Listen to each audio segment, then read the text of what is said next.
Hey, welcome back. Audrey here from chica+co. I visited two of our largest pet store chains this week to see what was available out there for cats in the fresh food section. Aisle upon aisle of bags of dry kibble, yes, but only a couple of choices for cats when it came to pre-made raw food meals. And this made me stop and think, why do we believe that a bowl of dry kibble is all we need to keep our cats healthy? Here's my top 8 reasons why your cat should ditch that ultra-processed dry stuff. Fast food or real food? What's the difference? Hang around, you'll be surprised, and your cat will thank you for it.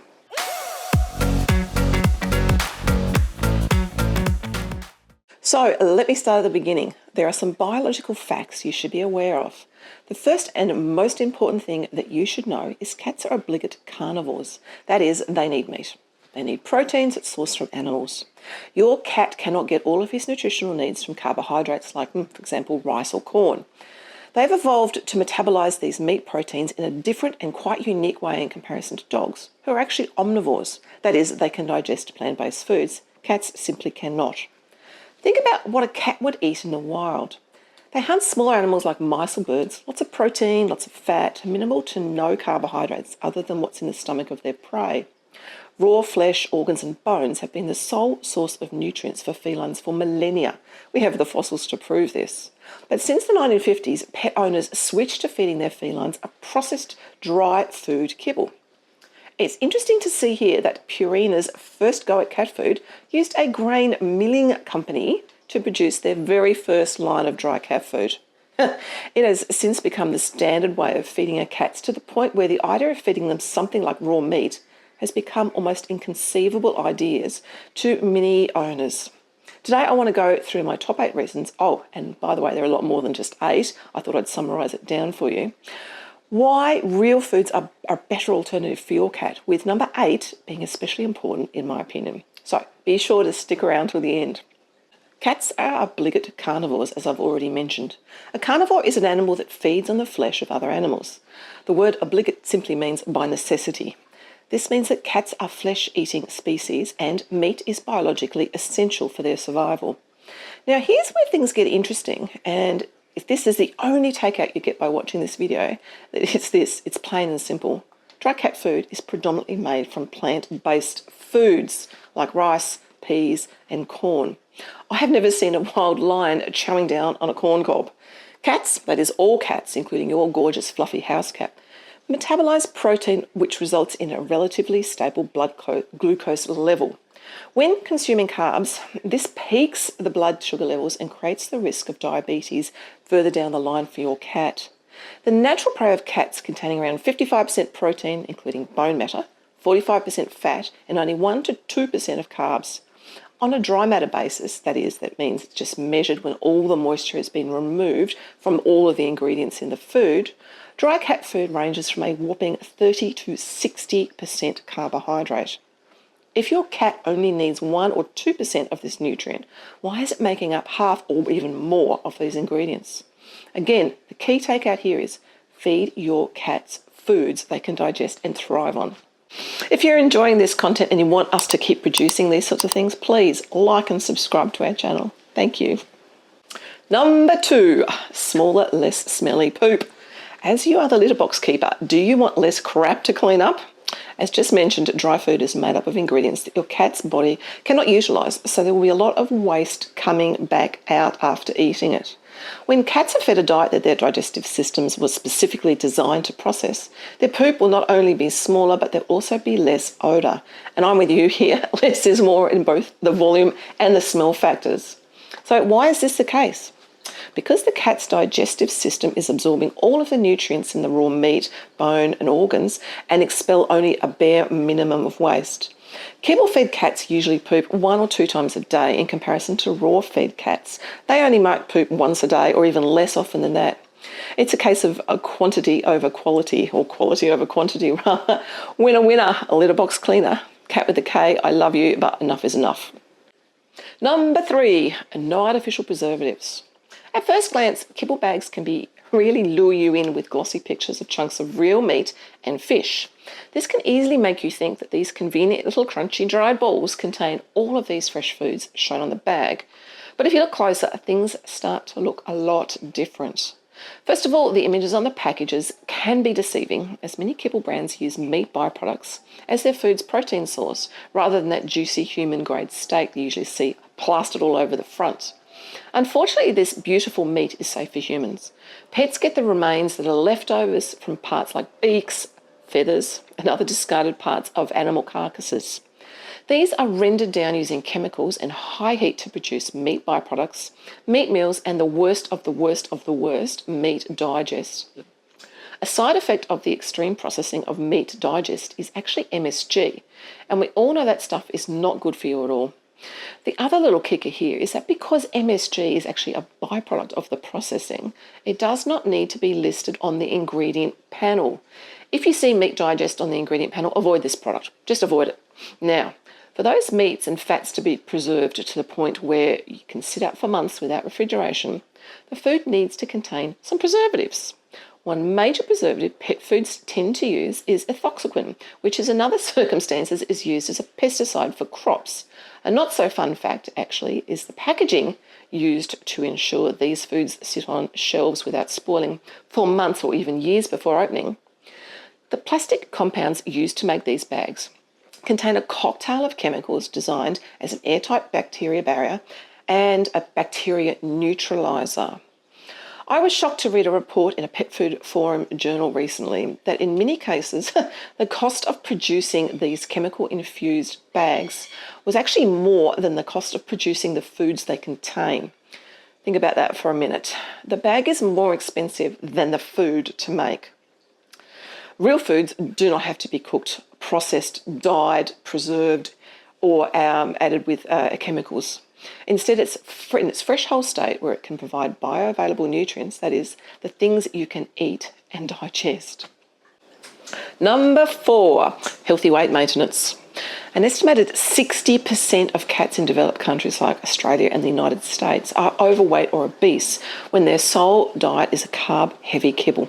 It's almost impossible to keep them at their desired healthy weight, especially when free-fed, that is, the bowl of food is left out for your cat to graze on whenever they walk past. Cats are better at metabolising animal fats than carbs, and fats also provide more energy per gram than carbs do. Carb-based dry food can also disrupt the signalling of hormones like insulin and leptin, which are important for controlling the appetite and help to prevent overeating. With a species-appropriate diet, your cat won't have to deal with the excess carbs and can better utilise the protein, healthy fats and nutrients that the raw food provides. It's like you skipping the deep-fried chippies and opting for healthy options. Number 5, lower the risk of diabetes. As mentioned previously, cats are less efficient at metabolising carbohydrates than many other mammals are. Almost all carbohydrates used in dry cat foods rank very high on the glycemic index. This index ranks how quickly and how high the food sources cause the blood sugar levels to spike after consumption. And this can wreak havoc on many cats' insulin balance, predisposing them to diabetes. Additionally, obesity is a major contribution to feline diabetes. Because of this, a raw diet won't just help maintain a healthy weight, it will in turn decrease the risk of diabetes in your beloved cats. Number 6, better dental health. Dental disease is one of the most common issues veterinarians see in cats. And according to a post made by Cornell Feline Health Centre, that is, it's a research facility based in the States. Actually, and for those interested, their website is a goldmine of real science-based studies that are not sponsored by the big commercial pet food companies. In other words, it's real. It's fact-checked and it's peer-checked and contains so much truthful nutritional information about cats.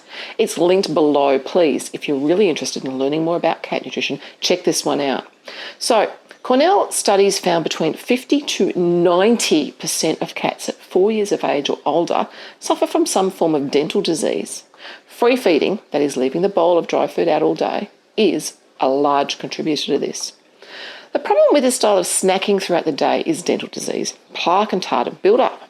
It's so common because of one simple reason. They take a couple of bites and the food stays in their mouths. Over time, these carbs break down into starches and sugars, and guess what causes all those teeth problems? Sugars. And no, dental kibble is just a marketing trick. It does not work. It's another topic for another day. If you're interested, check out the video I've already done on dental kibble. It's linked below. It talks about dogs' mouths, but the exact same problems happen in your cat's mouths for the exact same reasons as it does in dogs. When feeding a raw diet, you're eliminating carbohydrates. That can leave a starchy film all over the teeth that promote plaque buildup. Additionally, raw meaty bones act as a toothbrush when your cat bites down. The raw meaty bones scrape the teeth and can easily remove any tartar that may have accumulated. Funny about that, nature's toothbrush, hey? Number 7, a healthy coat and less shedding. For coat health, cats require retinol fatty acids like omega-3s and biotin in their diets. These nutrients are the most bioavailable through animal sources, as cats have little ability to receive these nutrients from plant-based foods like vegetables or grains. I've talked about this already.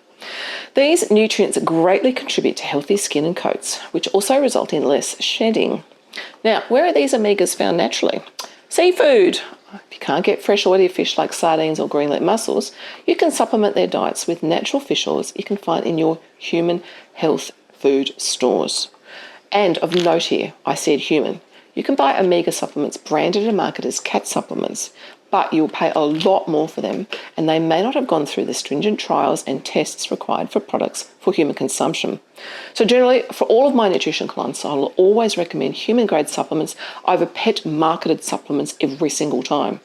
Just be sure to check the active ingredients. I always choose one designed for children, as it's a lower dose than those made for grown adults. It's not quite as strong. Number 8. 8 fingers, yes. Better urinary health. Bladders and kidneys perform optimally when more water is flowing through them, as this helps flush out the debris and keeps the urine diluted. In the wild, the feline's prey contains around 75 to 80% water. Since cats came from the desert where water is very scarce, they relied on their food as their main water source. Even though cats now live in all regions of the world, their thirst drive is still very low because, again, their bodies are acclimated to receive water from their food.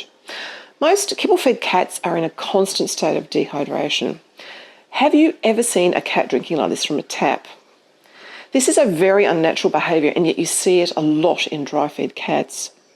Cats have evolved to eat multiple small meals during the day, satisfying their thirst, and this is really important to think about when it comes to urinary tract disease. Cats that eat this way, that is multiple meals, are much more likely to have a normal urinary pH level. Not too acidic and not too alkaline. Too alkaline can form struvite crystals, and too far the other way, acidic can form calcium oxalate crystals. A balanced urinary pH occurs just by eating multiple high-protein small meals throughout the day. When cats are given a water-depleted diet such as kibble, which is on average 5 to 10% moisture only, minerals can build up in their bladder from not passing fluids as frequently as it should. This creates hyper-concentrated urine, leading to urinary crystals and blockages in the urethra.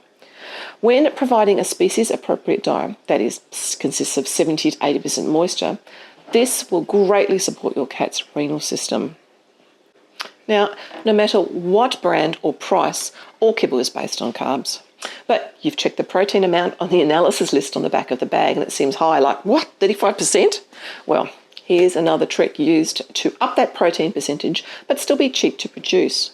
Did you know that many of the high protein kibbles that you often pay a heck of a lot more for are based on high plant-based proteins like peas, legumes, beets or soy? And these plant-based proteins are just as hard for your cat to digest and metabolize. A heck of a lot of cat food out there uses soy as its main ingredient. It's cheaper than meat and fulfills the need for a carbohydrate to hold the kibble together. But here's the kicker. Soy has been proven to disrupt thyroid production, leading to all sorts of other illnesses. Skip the soy. So, in summary, cats fed on a dry kibble are in a constant state of dehydration due to its low moisture content. Meat contains about 75% moisture, whereas kibble contains less than 10%. This leads to all those urinary tract illnesses and kidney diseases. Cats eating a high carbohydrate diet are putting their bodies under constant stress and exposing them to diabetes and obesity. Most cats are not fed enough protein, and it's the wrong type of proteins like soy, causing all sorts of problems with their thyroids, a key player in your cat's overall health and wellness. So what should they be eating? A diet consisting of meat and organs and absolutely no carbohydrates, including things like sweet potato, grains or soy. Skip the veggies and go straight for real meat. Tinned wet food is by far a better choice than that bag of kibble. Their need for moisture and proteins will be met 10 times over in comparison to that bag of dry food. Just check for added carbs. Ditch the kibble. Your cat will thank you for it, and you'll have less letterbox duties to perform.